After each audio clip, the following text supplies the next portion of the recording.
Ótima semana para todos nós, muito bom ter você aqui logo no nosso Café Vascaíno. Peço a você o seu like, não esquece, mãozinha que está aqui embaixo, que é muito importante. Se inscrever no canal, dar aquela moral também.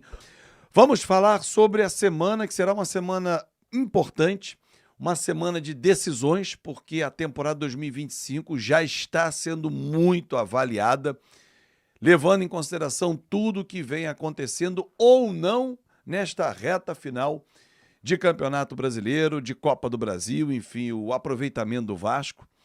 Presidente Pedrinho, cadê o presidente Pedrinho? Tem muita gente perguntando.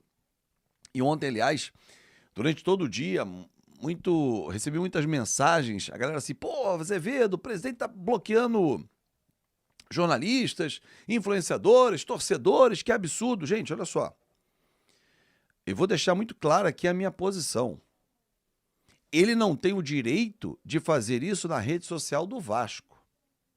O Vasco é um clube livre, em que todos opinam.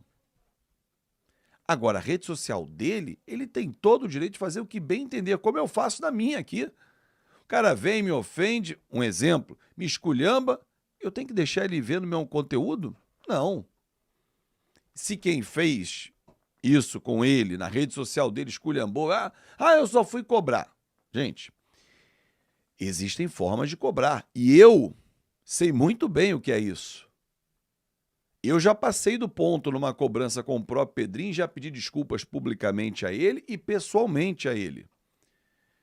Mas eu sei como eu sou cobrado por algumas pessoas que depois eu bloqueio o cara, não falei nada demais. Eu não vou entrar na história do vitimismo, se ele fez certo ou não. Agora, a rede social dele, ele faz o que bem entender, gente. A do Vasco, não. E a do Vasco está livre. Ponto. Não toco mais nesse assunto. Cada um que resolva o seu BO. Eu resolvi o meu com ele e seguimos cobrando. Nesta semana vai rolar uma entrevista coletiva do Pedrinho, tá? Pedrinho vai falar com o torcedor. Agora, eu espero muito, muito mesmo, para que vocês possam entender como é que funciona até uma entrevista coletiva, tá, gente? Normalmente eu vou, mais 15 veículos estão lá e cada um faz uma pergunta, que a gente possa fazer 2, 3 perguntas, enfim, que leve muito tempo, a coletiva não importa, mas assim, que possamos tirar muitas dúvidas com o presidente Pedrinho, porque tem muitos assuntos a tratar, tem muitos assuntos mesmo. O Vasco da Gama está envolvido numa série de problemas fora de campo e dentro de campo. Dentro de campo, uma queda de rendimento absurda. Nos últimos 12 jogos, apenas 2 vitórias. Um grande jogo contra o Bahia, uma vitória suada contra o Cuiabá e derrotas, são 6 empates, 4. Eliminação na semifinal da Copa do Brasil. Para mim, ferimentos leves, fomos muito bem numa competição, fomos longe, talvez não tenhamos tido e não tivemos um rendimento, né?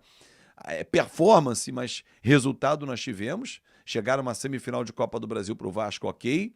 Agora, a performance está despencando. O Vasco está num viés de baixa nesse momento dentro do futebol brasileiro e precisa reencontrar as vitórias. Então, questionamentos que se fazem necessário, não só a questão da ICAP, da 777, de uma venda para um novo parceiro, como é que vai ficar a SAF, se o associativo quer realmente comandar a SAF, enfim, tem uma série de assuntos que você, torcedor, tem total interesse, mas como também dentro de campo. Rafael Paiva participou das escolhas dos reforços, ou a ele foram entregues, toma esses caras aqui, porque ele não escala o Maxime, por exemplo, que é um jogador bem avaliado pelo presidente Pedrinho, que eu sei, pelos pares do Pedrinho também. Eu vi um treinamento e alguns minutos de jogos e gostei, mas por que o Rafael Paiva não escala? Por que ele foi contratado? Por que o Jean David foi contratado? Por que não contratou um zagueiro? Eu já contei a história que eu sei, mas vamos ouvir o próprio presidente. Eu acho que tem muitas dúvidas para tirar e o torcedor se sente representado por nós que vamos a uma entrevista coletiva. Então, quando a gente tem a chance de perguntar 2 ou 3 vezes, pelo menos, você consegue ter um leque maior de opções. E eu espero que nessa semana tenha realmente um encontro, porque há essa chance desse encontro e a gente possa tirar as dúvidas do torcedor. Porque é uma semana de data FIFA, né? Um período agora de data FIFA, sem jogo. O Vasco se preparando para voltar para a temporada 2025 e já avaliando. Mas muitos torcedores mandando mensagem para mim, eu lendo em grupos de WhatsApp. Pô, Rafael Paiva tá pendurado de cabeça para baixo, não serve mais. Perfeito. Quem é o treinador que está no mercado que encaixa? Tem que entender as propostas. Então, assim, não é uma decisão fácil. O Rafael Paiva não será modificado daqui até o fim do Campeonato Brasileiro. Ponto. Isso é uma informação que eu recebi de uma pessoa da diretoria do Vasco. Olha, não dá tempo, vai mudar para quê? Aí eu contra-argumentei e falei assim, mas não valeria a pena já mudar pensando em 2025? E aí a pessoa falou assim, tá, então me diz nomes que você acredita que estão no mercado que encaixam. E aí fica aquela troca de ideias, enfim, de conceitos que tem que encaixar. O Pedro Caixinha encaixa, desculpa a redundância, no esquema do Vasco hoje, nos jogadores que estão no Vasco? Para que colocá-lo para 5, 6 jogos? O Luiz Castro, o Vasco tem caixa para pagar o Luiz Castro? Então pega o Jair Ventura. Enfim, gente, as opções de mercado. É o Tite, é o Cuca, não sei. Mas uma coisa é certa, a avaliação está sendo feita, como em toda empresa, e o Vasco é uma empresa, e os resultados não estão sendo apresentados. Isso se aplica ao próprio Felipe, ao Marcelo Santana, ao Rafael Paiva, aos jogadores. São avaliações que não começam, vamos começar a avaliar agora. Não, elas vêm sendo feitas.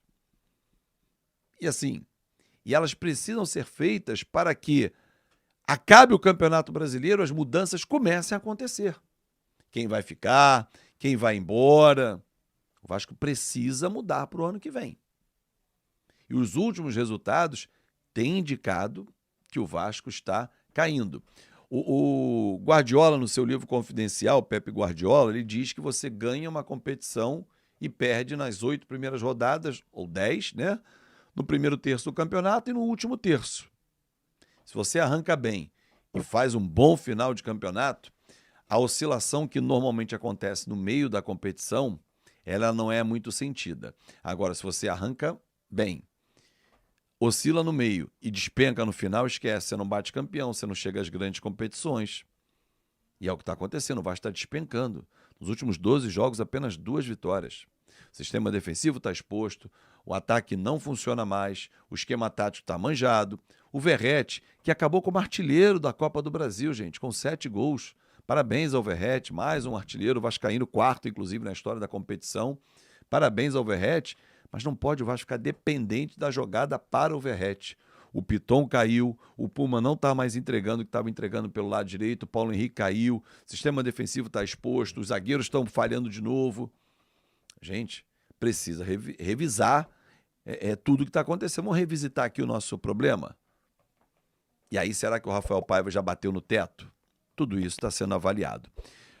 Meio-dia, conto com a sua audiência na conta KTO. Vamos aturar um pouco o Rei, mas já vou segurar ele aqui para a gente bater papo sobre futebol em geral. Claro que ele vai me zoar, porque nós perdemos Fortaleza, eles ganharam a Copa do Brasil. Mas a ideia do futebol é essa, é a zoação. Hoje eles zoam, amanhã nós vamos zoar. Porra, Azevedo, mas eu não aguento mais. Vai virar as costas para o Vasco? Eu não viro as costas para o Vasco. Eu não sou oportunista ou resultadista. Venceu tá bom, perdeu tá ruim. A avaliação rasa fica assim. Claro que nós ficamos pé da vida, e eu fico também. Por isso que no sábado eu até encerrei a live antes. Para que eu não venha falar mais bobagem, porque o sentimento vai lá em cima, vai aqui, meu irmão, aí tu vai acabar falando um negócio, mas enfim. Mas vamos juntos. Vamos juntos e ao lado do Vascão da Gama. É isso aí, né, torcedor vascaíno? O Vasco já precisa aí se preparar para a temporada de 2025, eu olhar para os erros desta temporada para não cometer na próxima. O Vasco tem ainda aí uma chance de disputar uma Libertadores e tem que agarrar isso aí com um ex-dente, né? O time parece que está entregue aí às traças, né? O Vasco deu mole aí nos últimos jogos, essa derrota aí para o Fortaleza. Uma equipe muito qualificada, tá brigando lá nas primeiras posições. Sabíamos que era difícil derrotar o Fortaleza lá, mas dava para o Vasco ter entregue um pouco mais e ter arrancado um empate né? Arrancava um empate aí pra gente somar uns pontos importantes para conseguir essa vaguinha aí na Libertadores da próxima temporada. Gostou do vídeo? Deixa o seu like, se inscreve no canal se ainda não é inscrito, compartilha esse vídeo aí e comenta muito aí o que esperar do Vasco para a próxima temporada.